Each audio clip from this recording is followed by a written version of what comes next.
হঠাৎ করেই সামরিক বাহিনীতে ব্যাপক পরিবর্তন আনতে চলেছে ইরান। ইসরায়েলকে ঘায়েল করতেই এমন প্রস্তুতি দেশটির। সামনে কি তবে কঠোর হামলা অপেক্ষা করছে ইহুদিবাদীদের ভাগ্যে?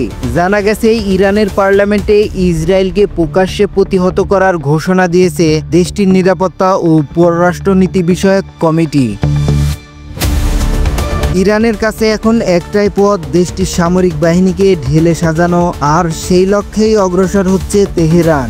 এক লাফেই 200% পর্যন্ত সামরিক বাজেট বৃদ্ধির ঘোষণা দিয়েছে তেহরান। ইসরায়েলকে দমন করতেই এমন সমর প্রস্তুতি ইরানের। বার্ষিক সামরিক বাজেট বৃদ্ধির বিষয়টি নিশ্চিত করে ইরানের পার্লামেন্টের নিরাপত্তা ও পররাষ্ট্রনীতি বিষয়ক কমিটির মুখপাত্র ইব্রাহিম রেজাই বলেন, ইহুদিবাদীদের শাসনের অপরাধ ও আগ্রাসনের মোকাবেলা করতে সশস্ত্র বাহিনীকে শক্তিশালী করার শীর্ষ খসড়াটি পাশ হয়েছে। 6 খাত থেকে এই বাজেট সংগ্রহ করা হবে। 7 সেপ্টেম্বর এক প্রতিবেদনে বিষয়টি নিশ্চিত করেছে লন্ডন ভিত্তিক সংবাদ মাধ্যম ইরান ইন্টারন্যাশনাল।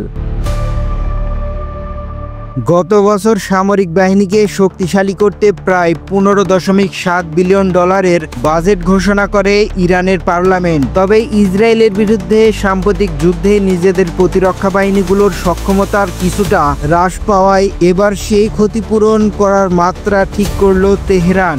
আগামী বছর ইরানের সশস্ত্র বাহিনীতে প্রায় 46 বিলিয়ন মার্কিন ডলার ব্যয় করার পরিকল্পনা করেছে ইরান। মূলত দেশীয় প্রযুক্তি ব্যবহার করেই নিজেদের প্রতিরক্ষা শক্তি বৃদ্ধি করেই চলেছে দেশটির বিজ্ঞানীদের সহায়তায় নতুন প্রজন্মের ড্রোন ও আধুনিক ক্ষেপণাস্ত্র যুক্ত হয়েছে ইরানের সামরিক বাহিনীতে। এমনকি দেশটির কাছে বর্তমানে 4টি ভূগর্ভস্থ মিসাইল সিটি রয়েছে, যেগুলোতে হাজার হাজার মিসাইল রয়েছে বলেও জানিয়েছে ইরান।